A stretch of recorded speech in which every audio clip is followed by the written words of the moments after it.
La majorité des dessinateurs qui débutent de ces dernières années choisissent le style manga. Je les comprends parfaitement puisque moi-même j'en suis fascinée. Le graphisme, le dynamisme, la mise en scène, le mélange de styles, etc. Malgré ça, de mon côté, je suis plus à l'aise avec le style dit franco-belge, particulièrement en anime clair, ou du moins de ce qui s'en approche. Pourtant, c'est tout à fait possible de faire une BD occidentale et reprendre certains codes de la bande dessinée de l'animation japonaise. Bon, pour cette vidéo, pour éviter la confusion, je vais employer le terme animanga pour englober le style de dessin en provenance de ces derniers. Ok, juste pour mettre les choses au clair. Non, les animangas ne sont pas pareils. Il est faux de croire qu'il suffit de faire des personnages avec de grands yeux pour faire un animanga. Du côté occidental, au début du 20e siècle, déjà on avait droit à des héros aux grands yeux. De même, les animangas nous proposaient d'autres façons de représenter des personnages. Ce que je voudrais vous montrer aujourd'hui, c'est qu'il est possible de dessiner un personnage de style animanga tout en apportant sa touche personnelle. Pour cela, on va commencer par vous présenter certains des codes graphiques les plus récurrents. Nous avons ici une tête sans visage pour nous guider. On va commencer par le plus simple. Les traits sur le visage. Selon la région et la position des lignes, elles peuvent exprimer différentes émotions. Si c'est sur les joues et ou au-dessus du nez, ça démontre que le personnage est sous tension ou excité. Pour évoquer la rougeur, parce que, juste un petit rappel, la majorité des mangas sont publiés en noir et blanc. Donc, on peut pas toujours utiliser de la couleur. Donc, qu'est-ce qu'on fait? On fait des traits.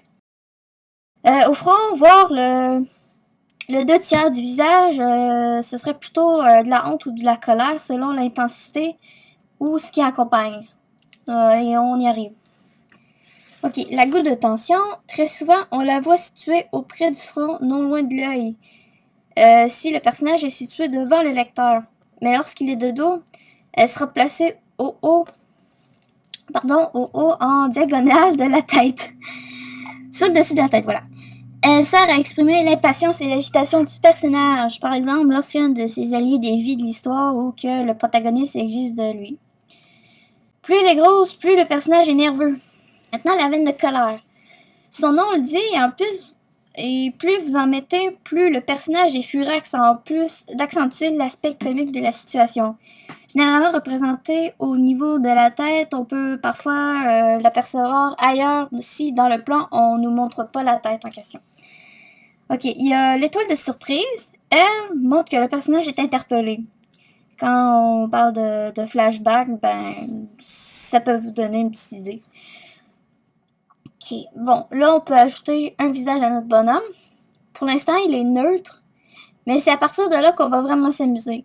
Nous allons, en plus d'appliquer les codes graphiques cités précédemment, nous allons le transformer pour que notre personnage dégage une émotion particulière. On va commencer par un visage heureux, qui sourit et qui montre toutes ses dents. Ici, le personnage est tellement joyeux que sa bouche a grandi à un tel point qu'elle déborde du visage. Ses yeux sont devenus des traits épais. Un trait épais, oui. Donc, ses yeux sont devenus des traits épais. Ok, maintenant, on va passer vers la peur. Les yeux doivent être plus écartés, la bouche ouverte. Si on veut aller vers la caricature, genre il se fait surprendre par un ami qui lui fait une farce, le visage se déforme totalement. Les yeux et la bouche sont devenus exagérément grands, souvent très simplifiés, et certaines parties du visage, les sourcils, le nez, le menton, etc. disparaissent. On peut faire la même chose pour la colère, la tristesse, l'embarras et j'en passe. Après, si vous voulez vraiment faire un personnage avec de grands yeux comme dans, si on peut dire, l'anime manga classique, comme on a l'habitude de voir, je vous retiendrai pas. Attendez-vous cependant à devoir beaucoup vous entraîner, car c'est pas aussi simple que ça en a l'air. J'en parlerai peut-être dans une future vidéo. En attendant, je vous invite à vous pratiquer en appliquant tout ce que je vous ai montré, et pas que. Pour cette vidéo, j'ai dû me référer à plusieurs sites web sur le sujet, en plus de mon livre intitulé Le dessin japanime 2, exprimer les émotions aux éditions Erol. Surtout, si vous vous sentez à l'aise avec vos dessins, ne vous gênez surtout pas de vous expérimenter.